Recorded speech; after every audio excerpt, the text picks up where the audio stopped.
Welcome back to another episode of my stories. And today, this episode is the season finale. It's the last episode for my first season of my stories. And typically, like the last episode in every show, the season finale is always setting up for something big. My name is Lumi for those that are new to my channel. And I'm out here again in my office in nature where I do the deed. Today's topic is basically about race, gender, and thus I'm trying to highlight the different aspects of how we see ourselves. And so what my channel really stands for is sharing my stories with the intent of seeing peace in the world and more peace even within myself. And some people will think that I'm oblivious with this ideology of praying for peace and wishing for peace and fighting for peace, and even comparing my movement to the likes of what Gandhi did, how they were advocating for peace. But it's deeper than that. I am not only advocating for it because it's best for us to move forward. I am personally going through a lot of conflict spiritually, and even some are physical. So it's not like as if I'm in one place, that I'm in one paradise and I'm wishing. No, I'm in it too, but I'm still choosing peace as my own option. And that's where I stand. And that's really what is causing most of my own conflict in my own story, is that I'm choosing to ascend and follow my own timeline. But the collective some of the past entanglements that I've had are still holding on to the old versions of myself and not wanting to let that go. So, and this has transpired in different ways. And so that's one of the reasons why I'm trying to make you know that I'm not just sitting down somewhere and saying, hey, peace. No, I'm going through it. Like, the spiritual warfare is heavy. And so a bit about this video that I want to also put in the subject is, as we souls, old souls, star seeds, which is the only thing I think I would lean towards. I don't want to lean towards any other thing right now. As we are waking up to our divine nature, our divine blueprint of who we truly are, as the DNA is waking up and as the DNA is upgrading and opening, and as more information is flooding into the system, the old version of who we are and the new version of what's coming can be a challenge if the ego is not surrendered. There can be so many things. There's no one particular thing. So that's that. So me individually, I'm going through my own evolution as a soul with my DNA expansion and all the things that have happened in the past life and all of these relationships that we've all reincarnated here to continue to do this thing. And it's like we're repeating the process all over again. Hey, you were my enemy last time. Let's try and move it forward in this time. So let's go back. And then we get back here. You find out you're doing the same thing, playing the same position again. But the position is only coming for you to resolve it and move to a better position. And you can't control what the other person is doing with their own choice of life on how they want to perceive your relationship. So you can only focus on yourself. And so it means some of these situations, especially us that were leading the way for this awakening and this evolution, a lot of us are encoded with this program that is causing the leakage that we are absorbing all of these things that are not us, which is showing up in different ways as people pleasing, carrying burdens that haven't been ours. You know, it's so deep. It is too deep. It's too deep. But they are just programs and they are illusions whereby we're supposed to all just mirror each other and expand and grow, and then at the end of the day love what we become at the end of that realization. So there's one story that I want to share about this race, you know, white, black, you know, whatever the color of skin pigmentation have. And it dates back to this, our timeline back in Egypt. I went to Egypt first, I think it was around, I'm not sure, but I think I went around 2020, between 2020 and 21. And then I didn't know, I was just called to go to Egypt. This was when my soul was. So there are levels of the awakening that keeps going on, because the system can't just awaken everything at once, because that would be like an overkill for the nervous system and even the main processor of the system, because that can cause a burnout and cause a mental breakdown. So I went to Egypt. I was called to Egypt, and I was just fascinated by the history of the pyramids and all of that, but I didn't know what was deeper that was going on. So getting to Egypt, and I started to see all these things, a lot of activations now started to happen. And one of the messages that I got when I got to Egypt was, welcome back home. So we old souls that we built these pyramids, and we built all of these pyramids simply for one information only, is to keep the information and keep the earth core on a level of vibration that it can't go lower than what some people's agendas are. So imagine now, just think of this. Imagine we didn't have the pyramids in Egypt or in Mexico, everywhere, all these places, and the only thing we had was religion. Imagine that level of intelligence that we'll have of what we can achieve as a human being. Just picture that. So those type of these places, these structures that we erected, we erected them for that purpose, to hold this information. And it's also a form of creation itself from the second energy center. So these structures were implanted, symbols were placed. That's why no religion or no following was done behind it, so that the information cannot be corrupted. And those that are ready, wherever they are, they can pick this information, and from just the holographic images, it awakens something in the eye, the mind's eye. And then one begins to, you know, wrestle with the truth. But some of the challenges some of these awakened souls, or should I say these enlightened souls, advanced souls, have is to speak out, especially when everybody around you is saying something different. So for example, now me, I'm born in Africa, born into a religion, Christianity, and all of a sudden I'm having these flashbacks of memories that I don't know where they are coming from. I'm going to Egypt and a lot of things are coming up. I'm getting access to information that I don't even know where they are coming from. But I'm looking around me, everybody is saying something different. And if I say what I say, it makes sense. It looks like it makes sense.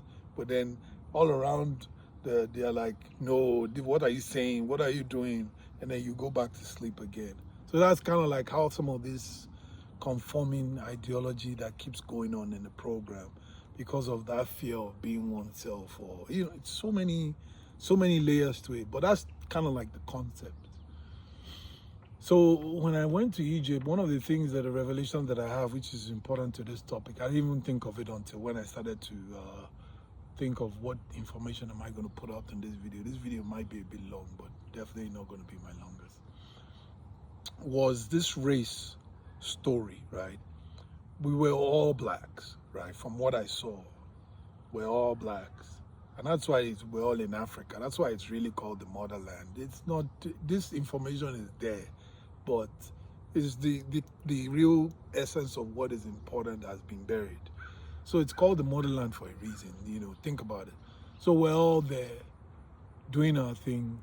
access to all this information, access to all this technology, access to all these multi-dimension building structures, trying to evolve the planet. However, what I saw that was a problem was there was a structure that was in place whereby people were like, so there were the leaders, the builders, they had all these followings, different sections of people. People were in a caste system, as in, like a caste system. So you had the workers, you had the laborers, you had the cleaners. That's how the whole thing was. And then there were some people that were just eating and enjoying and really getting the finer things in life. So I think the conversation now started to come from the lower people, the people that were placed in this lower section of the community. The conversation now started to have that, we can't continue to do this, build all this, do all these structures and set up all these things while all these people are enjoying. We are building statues of them, we are making them look good, but we will never be remembered for anything. All those conversations were all going on. So there was kind of like a revolt that was going on among those people. And they had only one intention, was to kind of like be free. They also wanted to evolve. And so with the funny part is that this incarnation, you have all these people that are incarnating into those systems, born into those kind of lower family structure, that are coming with so much wisdom and evolution of their DNA that they can't accept to conform. So those people, it took time, over a long period of time, for that revolt to build and the courage to be able to go against the structures at the top, which is what's playing out right now. As again, it's repeating itself. It's like a cycle that is repeating itself, whereby a lot of us that are waking up are seeing the truth, but now we are getting the courage enough to speak against what is not normal. And just that the challenges in these days is different from the challenges back then. Well, it's different, but the impact on the way we perceive it, I can say, is almost the same. And that's how it was a resistance of whether we should do this or not, whether it was worth it or not. So I saw that there was an uproar, and the uproar and the fight and the revolt was not successful. Because majority of people still were afraid and didn't want to be made an example of. So they shifted to what the leaders, the kings, wanted. And so there was a group of people that were now betrayed and left abandoned, all in the ideology that they wanted freedom and a better life. So those people, they were exiled from the community, or rather, they were not exiled immediately.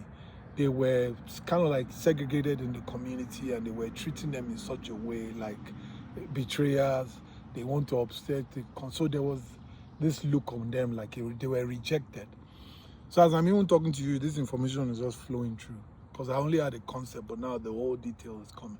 So they were looked upon in a certain way, and because these people had so much courage to fight, they knew that we can't live like this with this shame of speaking our truth. Let's leave this place and go and start up our own thing.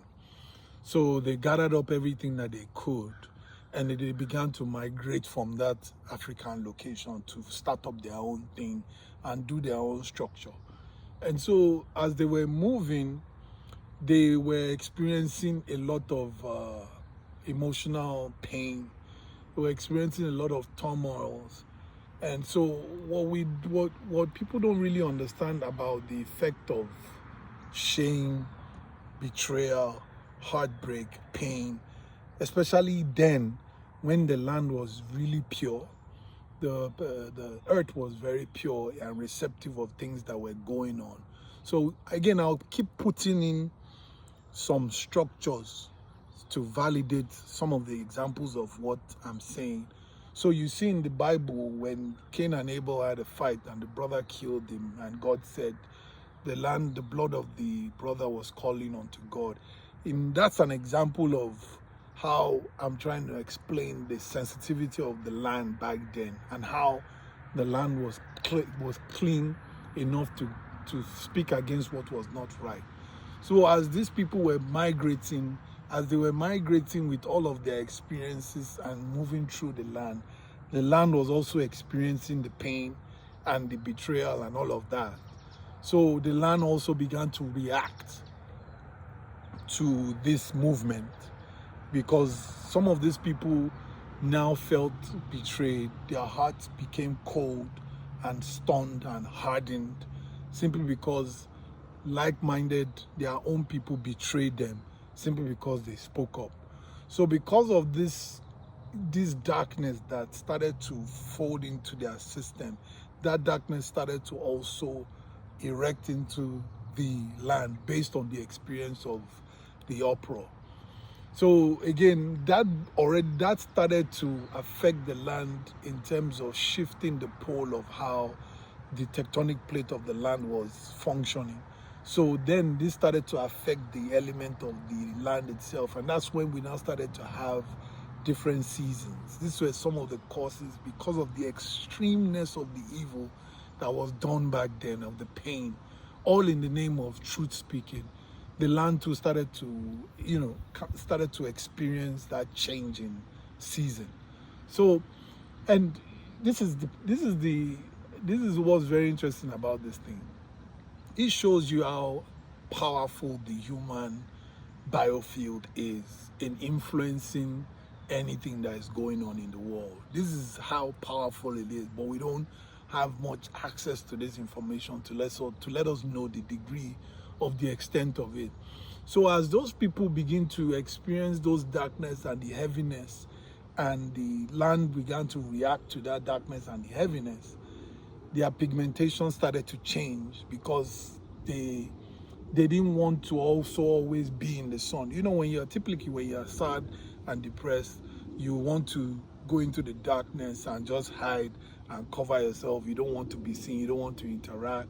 So that darkness was so heavy that it began to also not only affect the land, it started to affect the pigmentation of the human race back then. And so people's complexion started to evolve over time. And then worst part was, as those people migrated, and I'm just giving you like an overshot, as more information of mine begins to awake in the second season, I'll go deeper into this information.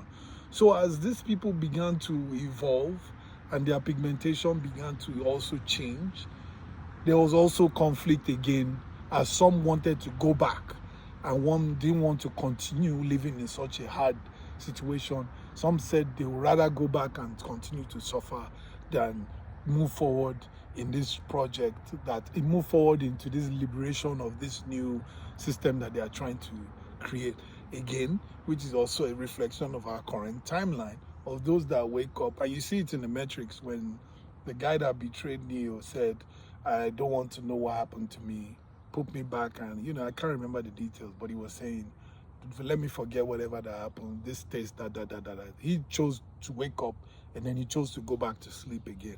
So that's kind of like where all this, some of stories are coming from.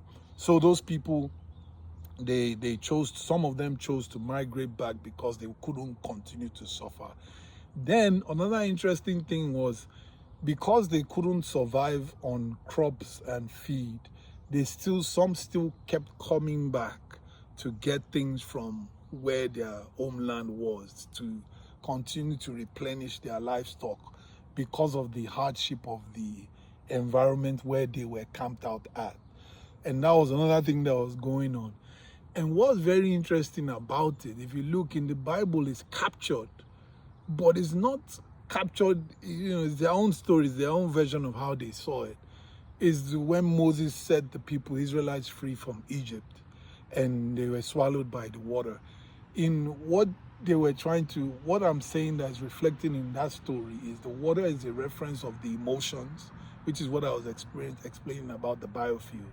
The emotions swallowed and engulfed those people and changed the structure, changed them, arrested them, killed them.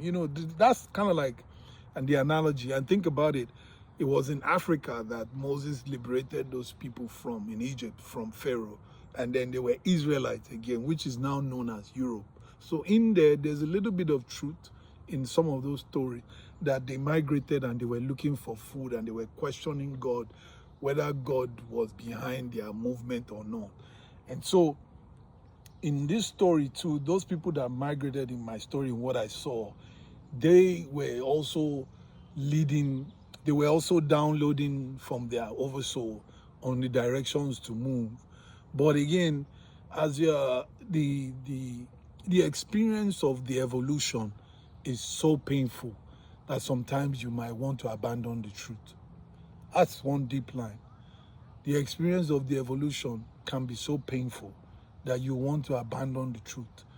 But it's better to me, it's better to go out that way rather than going in such a way that you tried to some extent and then you gave up and then you went back. And that's why I keep saying I stand for peace, regardless of whatever I'm going through, because that's the choice I've made. And I'm seeing from those experiences in the past timelines how we went back into some of those decisions simply because of the conditions that were met from the exile. So those people that exiled, as their pigmentation began to change, they began to come lighter, white, different looking, and you know, so the story from there is that's another conversation entirely, because then there was another version of that part where some got so what's the word, corrupt, to the point, I wouldn't use the word corrupt. People had to survive and they had to make use of the best way to survive in terms of how can I use this advantage of my new pigmentation to my advantage.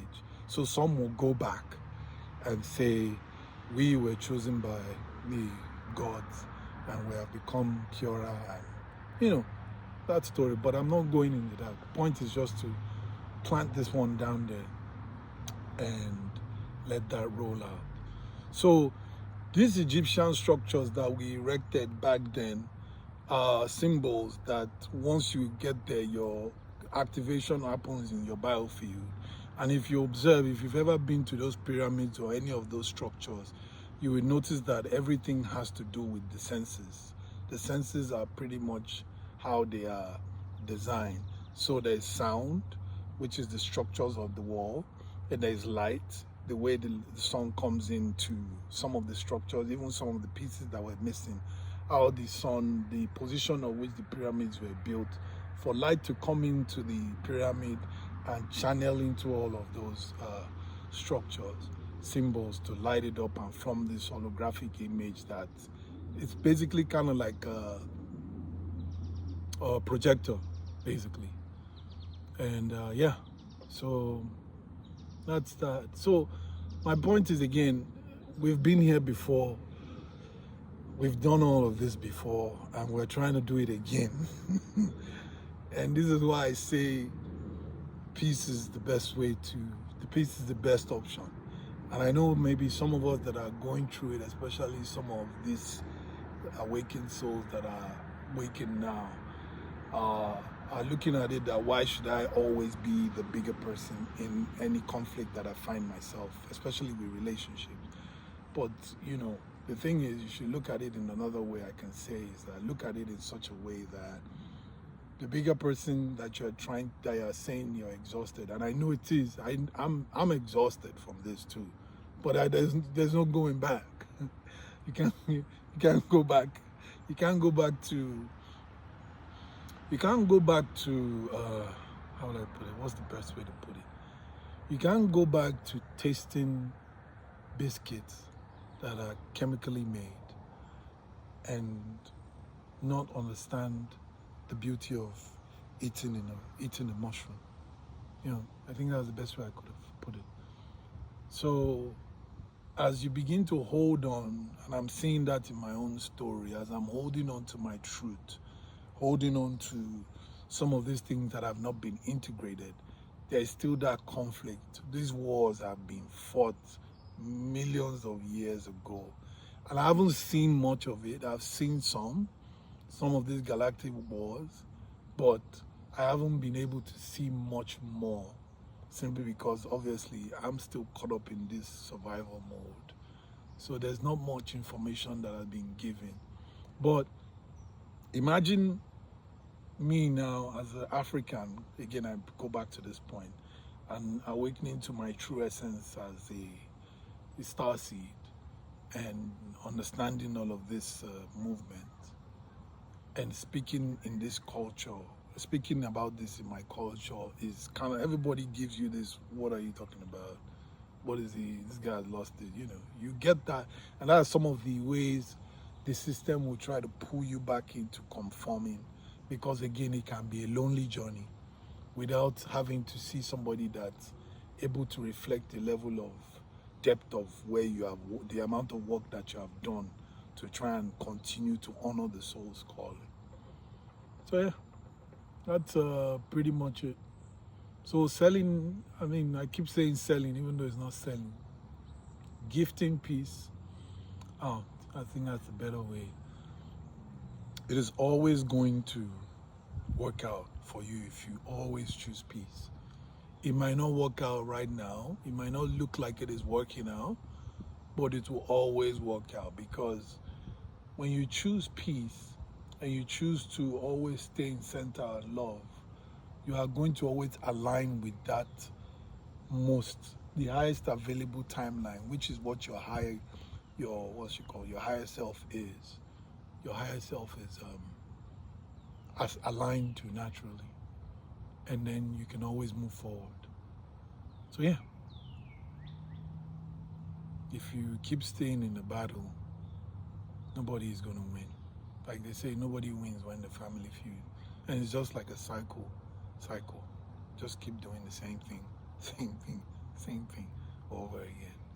And even when you choose peace too, it can come off as, like, for example, me, even though every day I choose to stay in my heart, there are some repetitive thoughts and feelings, cycles. So you are not still escaping the cycle, but two things are very important that are different. One is the fact that you've chosen something that aligns with you, and you've chosen not to harm another person. That's very two important key information there. You've chosen not to harm anybody, right? And you've chosen to align with peace. So as you are moving with those 2 points, as challenging as you may be taking the hits, depending on your level of sensitivity, after a while, depending on what your soul's blueprint and your journey is, you'll be able to integrate what you are trying to call in. Because life will always show that reflection of what is it that do you really want what you want? How much do you want what you want? That type of stuff. And so for us, especially we advanced souls, our system is very light, so we easily absorb stuff to the extent that being in the skin can be uncomfortable. It is so dense for us to be in the skin. And I don't know if I've mentioned this before. I saw when we were training to come to Earth as humans, we were buried into the soil, right? And then our necks were out. Only the neck, we're buried to the neck point, one hand out, and then we're all kind of like buried in like different layers, 1, 2, 3, 4, 5. So as we're all buried, we stretch one hand out from the soil, from the ground, with our hands out, only our neck up. And then other people were shaking us.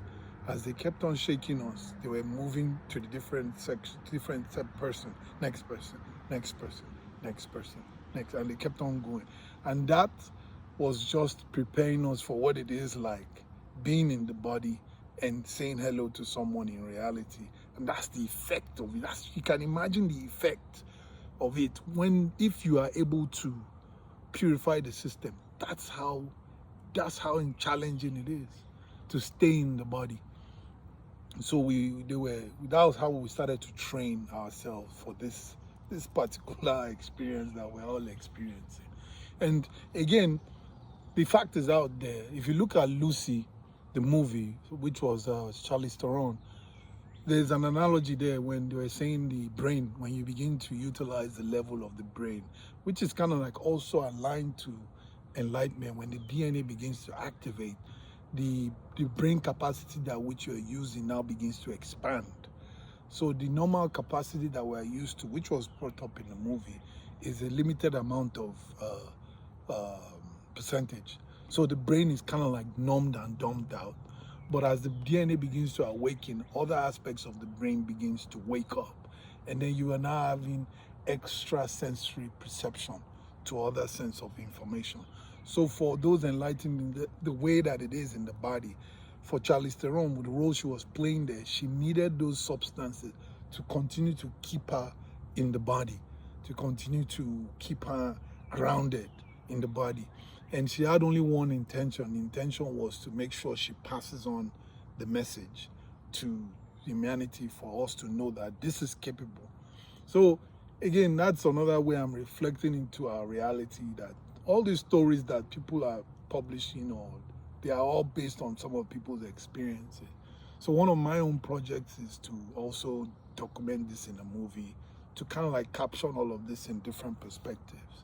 So the way to stay in the body is so challenging, especially with all these stimulations after the brain has been activated from the DNA expansion.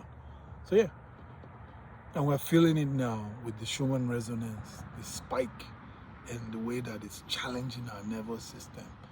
And so some of us are transmuting things for the collective while we're transmuting our own stuff at the same time. And it's like, again, cycle. So bottom line is, the ideology that somebody is white, somebody is black, I think it should be looked at in a different perspective. And it's ironic. You know what's so funny? Such a funny thing how this life is. This is where you begin to look at it. It now recycle, that process now recycled itself for slavery, where the whites, the race, the Caucasians now enslave the blacks to become slaves. And you know, it's it's part of that DNA stuff that's recycling again. And so you see that a lot of us blacks, Africans, don't want to let that go. We don't want to forgive. We want to be acknowledged. We want repatriation. But again, it's still part of this old timeline of how some will still want to seek revenge, so that the cycle continues of imprisoning the white race. So kind of like, it's just going round. We're just going round and round and round. So so you see that some blacks are waiting for a position whereby they will be in the power to incarcerate the white people. And you know what's so interesting about it? It's very funny how this has already been done psychologically and emotionally to the Caucasian. So taking away the access for the white race to not say nigger is kind of like limiting their expression, limiting their voice of expression, because they are saying to them that you can't say this because of you know what I'm saying. You can't say nigger, the word nigger, and that's imprisoning, silencing their own voice of expression, simply because of the things that they've done in the past, rather things that their ancestors have done in the past. So they are making the current people pay the price, teaching them a lesson of the pain that they had to go through. And that has an impact on the Caucasian race, where you can say everything in the world, but there's one word that you can't say. That's another form of imprisonment. That's another enslavement. So again, this game, the DNA knows, the DNA, that if you don't resolve it, this is why again I keep going back to peace. If you don't choose peace, you activate these things in such a way that it will still cause enslavement. It wouldn't choose freedom. It won't cause freedom. But peace is like the doorway to freedom.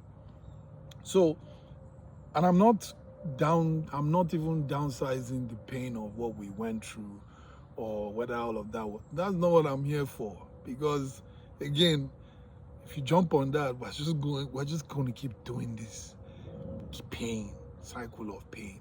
You did this to me, you must pay. I did this to you. You know, it's hard. Like someone like me that I had to go through a lot of betrayal, pain. I had to go through a lot of pain, rejection, cast out from the society, simply because of this choice. Again, the only way that I was able to move through some of this pain is because I just chose my truth. And by choosing that truth of mine, a lot of these activations started to come in, and I started to see all these things, and then it started to make sense, and I was able to have clarity and peace. Because if I had chosen to engage based on what I saw that I felt was right and go against those that chose to betray me, I'm just, again, cycle of pain. So if I'm telling you this, I'm not telling you based on, I'm not just coming up with a story. I'm telling you somebody that went through pain that I don't even know if most people can go through. I can't even say that, but I'm coming from a point of someone that went through pain that is heartbreaking, betrayal, deep pain that I'm not even fully healed from, that I'm still processing. But I just know this is the right thing to do. And it's not a matter of bypassing, but it's just having peace with myself. Because this vision always comes to my head, and I would like you to think about it too. The last day, the last time, the last minute, the last second, when God is about to call you home, all of those information will just flash around in less than, because we human beings, we're like the most advanced technology. All of those information is going to flood through to let you see everything. You're going to see everything. What you did wrong, what you didn't do, what you were supposed to do, what someone did. Everything's going to show you like this before you go. And the reason why that is important is because you need to anchor that information into this planet as a human being, so that when you come back again, that information is already anchored into the core of the planet. It's no longer in your DNA.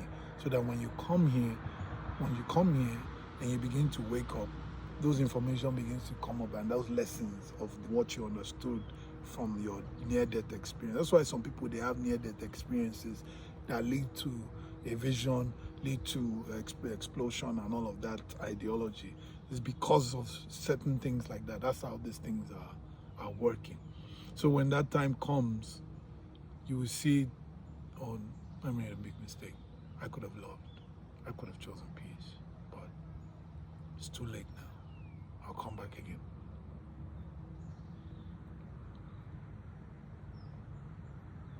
So I say all of this for one simple thing. Again, just try. It's tough. Try. It's tough. It's challenging. It's difficult. And I'm speaking from experience. Having to love somebody that continues to wish you harm, tear your name down, destroy you, cause you harm, but you continue to choose love, and continue to love, and continue to take the hit, and then you're trying to process all of those things at the same time. So I know what I'm saying when I say it's tough, but it's the best option, what I've seen from my own experience.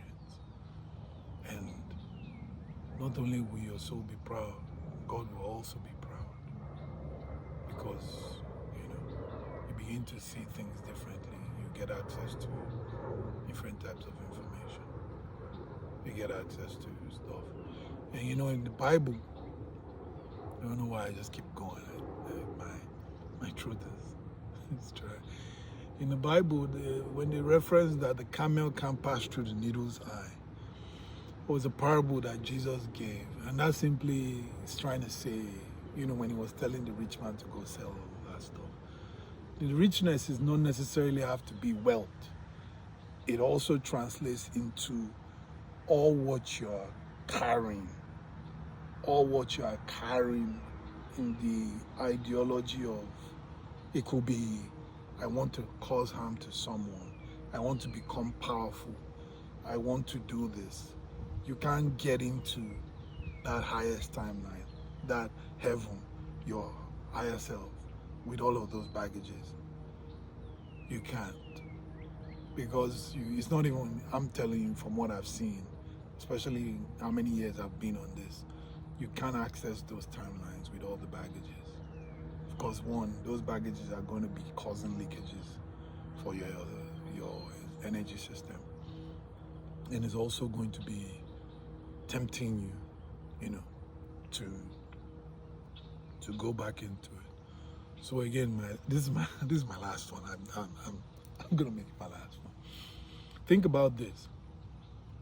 When you have all this process, things that you came to this planet to, lessons that you came to learn that are challenging to evolve from. When those lessons are very difficult, sometimes makes you feel like a martyr because of whatever it is, whatever your own story is. But in between those lessons is where your truth is going to birth from. Like one of the rappers, what's his name, in Clips, he said, there is a L in every lesson, and let your mess become your message. And that's really what it is. You're transmuting your experience into a positive story. So, for example, when Jesus went to the mountain and the disciples were there, the analogy was that they said Jesus was angry because the disciples slept. The disciples were supposed to be some sort of a support system for Jesus. And when Jesus was aware of the burden of what was coming for him with the crucifixion and how much he felt it was too much for him, still, he went to pray to God. And while he was praying, you would expect a blessing to come from, this is Jesus, the devotion, the dedication. But it doesn't work like that. Even as Jesus was there fasting and praying, he still got tempted. And the beautiful part is, they said the devil came and tempted him to use his power to prove, it was like, it was trying to get Jesus into the egoic timeline. And there's nothing going with the egoic, but it's trying to get Jesus into the mind to disobey God's timeline. That's the way I can put it. And he was saying, turn the stone into bread, jump off, all of those temptations. And when the devil tried all of that and it didn't work, and Jesus chose his highest timeline, which is basically what I'm saying by choosing peace, the devil left, and guess what? That's when they said the angels now came to minister unto Jesus. So think about it. Why didn't the angel come before the devil came? Why didn't the angels come while the devil was there to protect Jesus from the devil when Jesus was that vulnerable? Why? It's all part of this process. It's all part of this process. So they said, the very key point, they said the angels came and they ministered unto him. Meaning that they taught him, they downloaded the next version of what was needed for him to be able to go through that experience. So that's what I'm simply saying. Because you can be in this point and just look at people like us and put us in that perspective. We are trying to push peace. We are trying to wake up humanity. We are trying to wake ourselves up. We are trying to be right. We are trying to be good. But we are getting attacked. But in that attack is the lesson. And in that lesson is the freedom. But if you go into the attack, you have now enslaved yourself into another timeline. So that's pretty much it. I think that's all I have today. So thank you for watching, and this is my final episode. I don't know when season 2 will start. Hopefully after this episode, I get another bombshell of integration, because I'm still praying for more integration to occur so that I can begin these projects that I want to do. Some of the projects that I really want to do, I want to bring it back for those that are new on my channel. I really want to work with nature, conservation. And maybe because of the part that the role that I played in, but I don't know. That hasn't come up yet. But I want to really work with nature, with conservation. There are certain trees and plants that we need that is going to help us, kind of like help us recycle a lot of toxins faster and makes things more easier for us and stuff like that. That's another different conversation. Then there's the education aspect of things, whereby we're trying to pass on these informations to the young ones that are coming in now, that are coming into the system with the full-blown awakened DNA, so that they don't go back to sleep again, so they are able to continue from where they are and begin their own evolution, rather than going back into sleep like we did. That's an education aspect. And then the other one is nutrition. And nutrition is also the types of food that we should be eating to also help with this DNA expansion. And so these are some of the projects that I'm looking into to work on, to provide all this education, and in a very grounded way. And I don't know how, but this is God's genius. I'm going to let God sort it out. But the vision is just implanted, and His word is encoded in my own DNA, in my own soul's path. And that's part of this, is having the courage to share this story on YouTube. I'm not going to lie to you. This is. It used to be very challenging, and some of the topics are very sensitive, especially knowing the community that I'm mostly connected to, and also currently what I'm still dealing with spiritually and emotionally, and all of that things playing around. But I'm just sticking to my own mission and letting God, trusting God that God will continue to do His own work, and I get out of His way. And so, yeah, please, again, you may be surprised how 1 minute of prayer for peace for yourself and the world can make an impact from your biofield into the world. Just 1 minute of prayer, how that can impact us all. So please continue to pray for yourself. Pray for me too, that I'm able to start these projects and meet the right people that I came here to do this project with, because I'm also trying to call those people in, so that we can begin this structure, like-minded individuals can understand the vision. All right, thank you. And I don't know when this is going to start, but let's see how it goes. Thank you for watching. Bye-bye.